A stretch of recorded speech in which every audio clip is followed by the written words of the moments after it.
Hello and welcome from Barcelona, one of the most visited cities in all of Spain. And although this city is normally known for having really great weather, we have arrived on one of their rainiest weeks. It's been raining non-stop. But if you have been following us for a long time, you do know that we make the best out of any rainy situation. So to kick off today, we are actually going to go over and explore the Gothic Quarter, one of the oldest parts of Barcelona.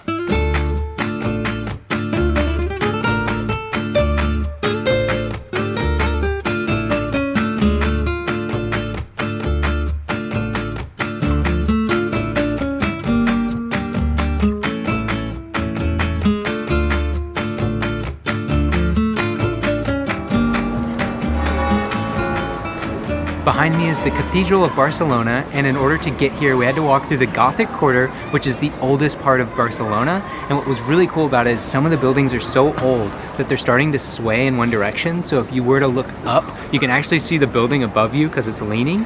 But the other thing is this cathedral behind me is actually from the 13th century, so it's very old. We're not going to go inside because if you want to go inside in the afternoon it costs money. And we've seen a lot of cathedrals that have similar architecture, but we are now going to head to our restaurant of choice tonight, going back through the Gothic Quarter.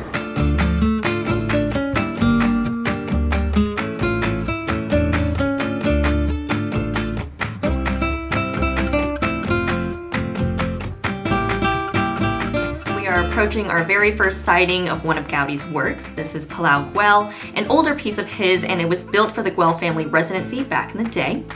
Anyhow, it is now dinner time and we're gonna go get some tapas to share.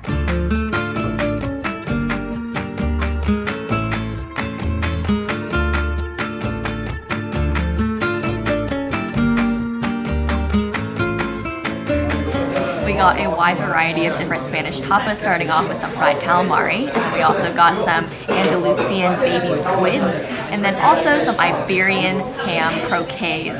But the most special thing that I got, and something that's on my foods to try list, is patatas bravas. Patatas bravas is a common Spanish tapas of fried potato, and it's usually served with the house sauce, so I have no idea what sauce they have prepared here, but it looks kind of like something with tomato, and then something that looks kind of like either tartar sauce or mayonnaise. Wow, that sauce is a little spicy, a little creamy, a little cheesy, and a little like mayonnaise-y. All at the same time. Very special and unique taste. And then the little tomato sauce, it adds a little bit of a tang to it. Are they like French fries? Oh, way better than French fries. Let the feast begin.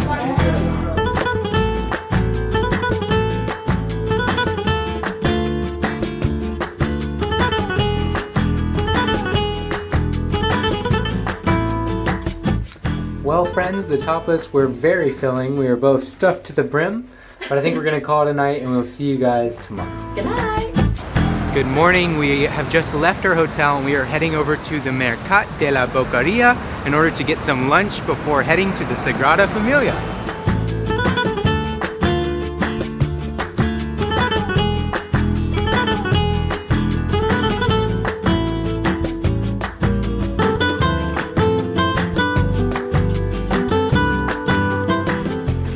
We have decided to have lunch today at El Quim, and the very first thing that we got is gazpacho, and this is a Spanish traditional chilled tomato soup. It's actually really hard to find in the winter time because it's usually a summer soup to have because it is served cold, but we found a place that does serve it, and I'm really excited to give it a try. This restaurant is very obviously known for their fried eggs because it's even in their logo, and all of the workers are wearing these shirts that have a fried egg pattern on it, and so of course we had to go for their specialty.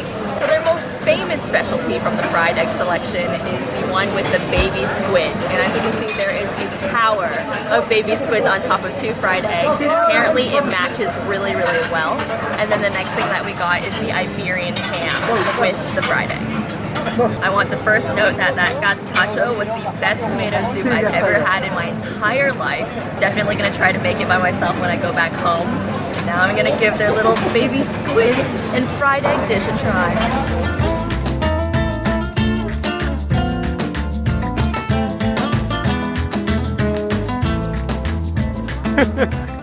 This is hilarious. I just keep thinking one of them is gonna fly into my face.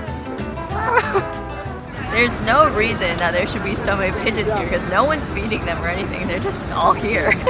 Just can't get over it. Doesn't look real.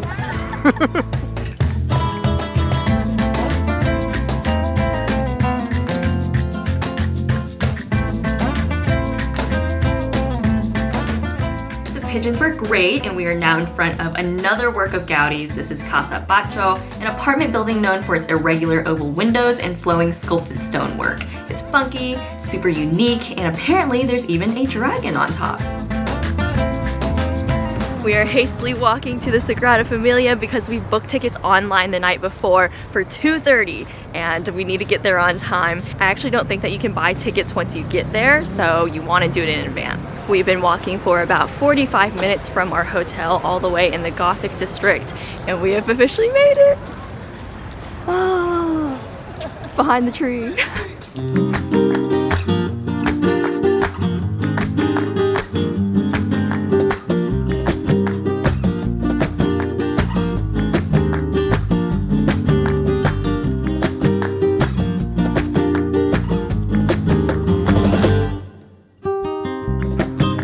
We have officially made it to the world famous Sagrada Familia, and it is honestly way cooler in person. You can see so many documentaries, so many videos of it, but there's nothing like seeing it in person and being able to see all that insane detail. So when you visit, they actually have an app where you can download an audio guide, which I absolutely love doing these things when we're in certain places, and it's really well made. So I'm thoroughly enjoying it. Claire also has another AirPod in, and it's just such an immersive experience. But now we're gonna head inside.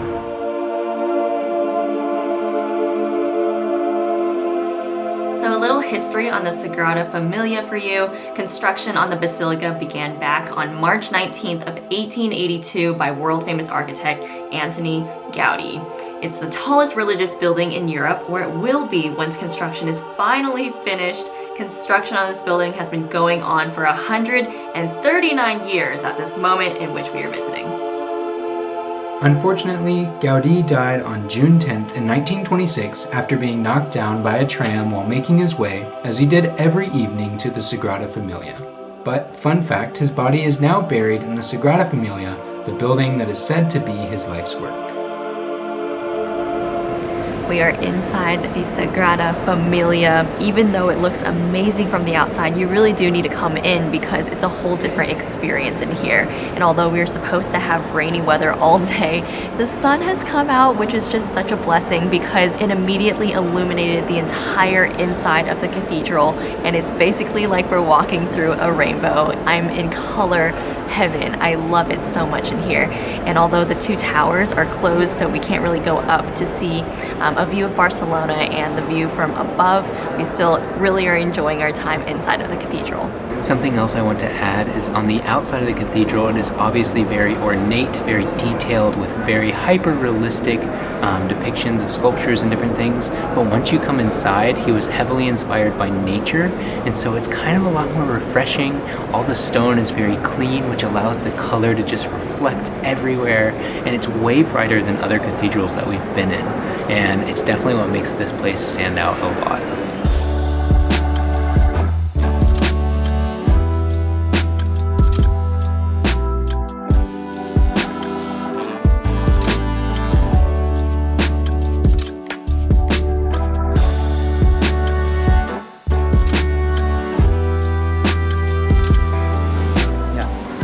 We just finished up in the Sagrada Familia and it's around 4 o'clock right now, so we have a little bit of daylight left, and we've been going back and forth about whether we should do something else or if we should just, go to dinner.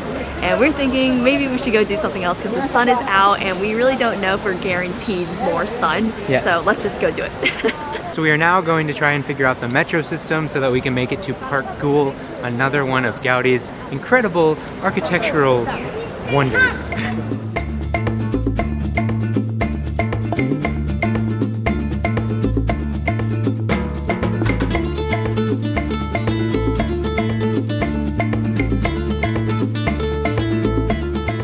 Well, my friends, and sometimes travel just doesn't work to your expectations. After figuring out the metro system, getting here, climbing a bajillion stairs, we made it to the entrance and we were told that you actually have to pay to get in now. We don't have any tickets and the clouds kind of came in and blocked the sun, so it's getting kind of dark.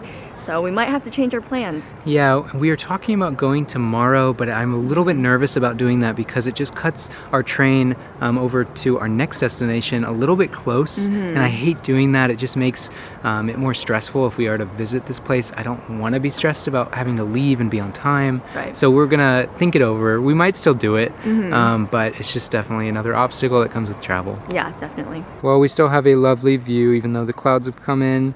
The sunlight peeking through is amazing. Also, this building in the distance is really cool. Not sure what it is.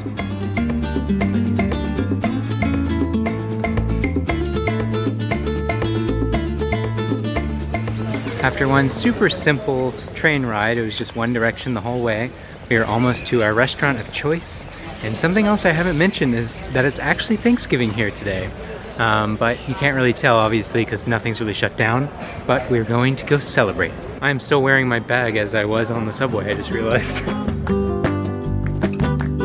Alrighty, first thing for our Thanksgiving dinner, tortilla española. We had this over in Madrid and we loved it so much over there that we want to get it again. And basically it's that really thick Spanish omelet with potatoes and onions and eggs. And then it comes with some Spanish toast, which is basically some tomato and garlic rubbed on bread. And it's like kind of gooey, but at the same time, it's kind of crispy. Next up on our Thanksgiving feast, the bocadillo, which is essentially a Spanish sandwich made from Spanish bread. I think usually it's served with like longer sandwich bread, but this one kind of looks like a burger. And inside we've got some fried calamari. You can get all sorts of different meats in here. And then I think there's also some avocado, some tomato, and a orange sauce. To me, it kind of looks like a Krabby Patty, which you don't know what that is, but it's from SpongeBob. I know what it is, Chad. I can't taste much of a difference with the bread. I don't know if it's because it's just kind of like normal hamburger bread, but the inside, like the calamari, is really, really good. Lastly, here we have pulpo a la gallega. A little bit hard to say, but it is a very elaborate octopus dish. As you can see here, we have a nice hearty piece of octopus, and then it's on top of some potato, it looks like. And with all the seafood that we've been eating here, I'm sure this is gonna be very delicious. I can't remember the last Thanksgiving that I had octopus as the meat of choice, but I can have this every Thanksgiving. That'd make me very happy.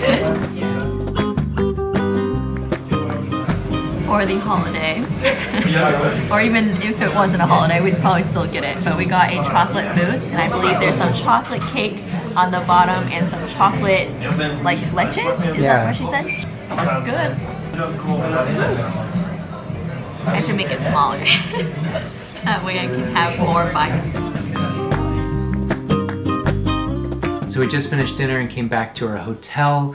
And if you've watched all the way to this part in the video, you must be a pretty loyal fan, so thank you so much for watching this far. We want to inform you guys on a little bit of the obstacles that we had this past week. Backstory on Barcelona. First of all, we got here 6 days ago and we had a very rocky start in the city. We had booked an Airbnb that did not resemble the photos that it had online. So once we checked in, it was a pretty small place, but that didn't really bother us much. After all, we did live in the van for a whole year. It was mostly the fact that there wasn't a window in the entire space, and when you're working on your laptop without a window all day, it kind of just feels like you're working through the night endlessly. And then on top of that, we did have a shared bathroom amongst 6 different people. So during all this time, I had a fever because we had been traveling non-stop, filming, editing videos, and I have been putting a lot of pressure on myself to keep up with the Instagram, and so I had caught a fever, but thankfully that fever broke within 24 hours. And so the next day while we're working, you know, in that dark, dingy room, all the power went out. And that was kind of like the breaking point where we were like, okay, maybe we should leave, because with no window, it is pitch black in that room. And there's no Wi-Fi, we don't have any service, so we're kind of just staring at each other. Well, not even, because we can't even see each other in the dark. It was honestly really bad. Yeah, we decided to just get out of there and come to this hotel instead.